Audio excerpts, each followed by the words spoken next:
საქართველოს ჰიდრომეტეოროლოგიური ცენტრის მთავარი სპეციალისტის დოდო გვაზავას ინფორმაციით ნოემბერში კახეთში ძირითადად თბილი და მზიანი ამინდი შენარჩუნდება. 14 ნოემბერს დღის მეორე ნახევარში ზოგან შესაძლოა იწვიმოს.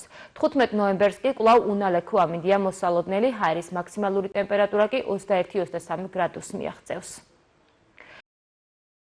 კახეთის რეგიონში ესეთი მნიშვნელოვანი ტემპერატურის დაკლება და ნალექები 16-ის ჩათვლით მოსალოდნელი არ არის.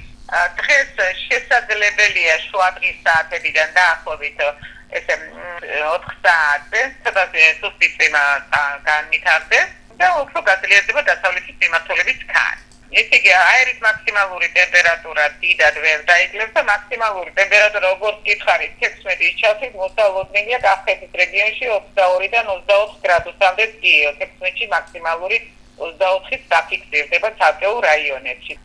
16-ის დღის ბოლოს და 17-ის დღის პირველ ნახევარში არის მოსალოდნელი უმეტეს რაიონში კახეთში და მათ შორის გურჯაანში წვიმა ცოტა სერიოზული ზომიერზე ნეტით და აგრეთვე ტემპერატურა დაიკლებს თქვენთან უკვე 17-18 ნოემბერს მაქსიმალური ტემპერატურა შესაძლებელია იყოს 13-15 გრადუსი.